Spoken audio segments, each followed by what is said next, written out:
All right, let's dive right into this explainer. Today, we're taking a truly fascinating company, H2O America, and putting it through the ultimate investment gauntlet. We're going to step into the shoes of expert investment analysts and subject this regulated water utility to the time-tested frameworks of literal investment legends. We're talking Warren Buffett, Peter Lynch, and Benjamin Graham. So here's the game plan for today. We'll start with a quick company snapshot, then view the stock through the Buffett lens, the Lynch lens, and the Graham lens. After that, we'll run the pure math with a DCF model, and finally bring it all together for our synthesis and final verdict. First up, the company snapshot. Let's get the lay of the land. What really jumps out right away is the sheer contrast between H2O America's rock-solid foundation and its current price tag. We've got a nearly $2.5 billion market cap trading at roughly $56 a share. They're pulling in $2.91 in trailing 12-month earnings, which supports a really nice dividend yield of almost 3%. But check out that PE ratio, almost 23 times earnings. For context, the industry average is hovering around 16. So right out of the gate, we know the market is charging a premium for this one. But, why the premium? Well, beyond the raw numbers, this is an unbelievably stable, highly regarded operation across California, Texas, Connecticut, and Maine. They've got an A- credit rating. Newsweek just named them one of America's greenest companies 2026 because they slashed greenhouse gas emissions by 43%. And for the income investors out there, listen to this.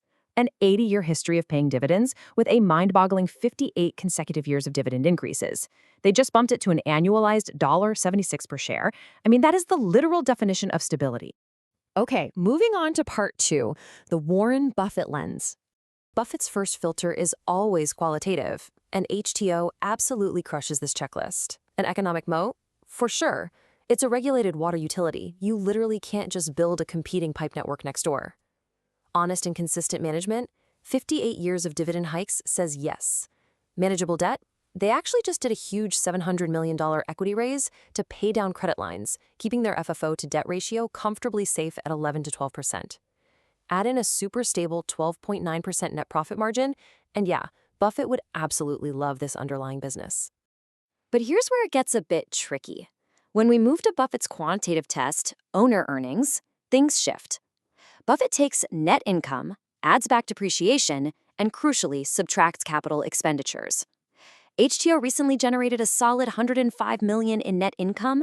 However, they're right in the middle of a massive $2.7 billion infrastructure plan. They've budgeted nearly $500 million for 2026 alone. This aggressive, though necessary investment completely wipes out their current free cash flow. Because of that heavy spending and the premium stock price, Buffett would definitely demand a much wider margin of safety. He'd probably wait for the stock to drop into the mid-40s before even considering a bite. Next up, part 3, the Peter Lynch lens.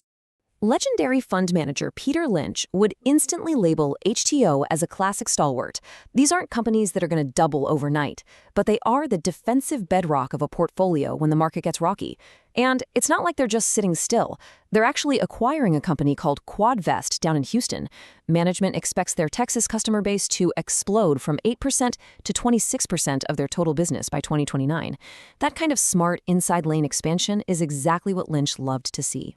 But here's the classic Lynch dilemma. We have to look at the PEG ratio, price to earnings divided by the earnings growth rate.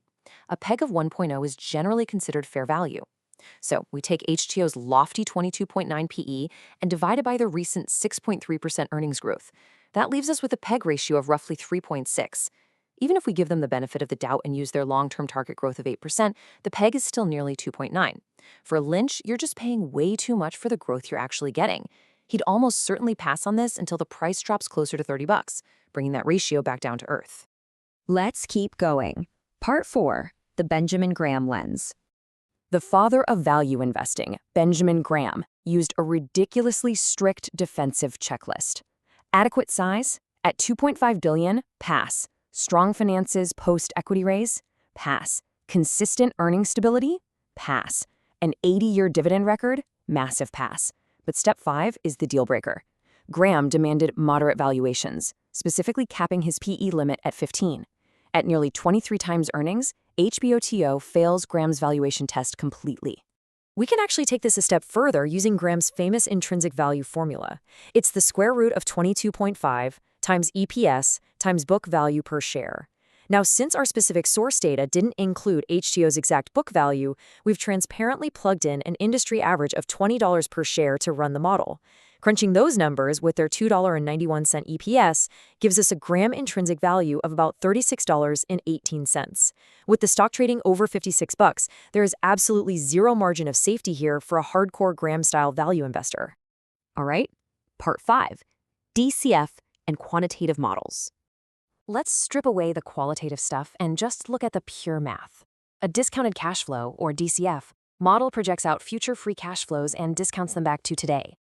Using the data we have, we built a base case assumption using an 8% discount rate, pretty standard for a regulated utility, and a 2.5% terminal growth rate. This math gives us a fair value of $51.10.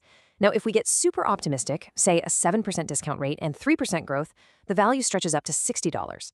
But sticking to our base case, the stock looks overvalued by about $5 a share today. When we visualize these numbers, the picture becomes crystal clear. That tallest bar on the left, that's the current price at $56.19. It's noticeably higher than our DCF base case of $51.10 in the middle. And look at the bar on the right. If we apply the global water utility average PE of 16.1 to HTO's earnings, the implied value drops down to about $46.85. So across multiple modern quantitative metrics, the market is pricing in a pretty hefty premium. Investors are clearly paying up for that unmatched dividend safety and that regulatory moat.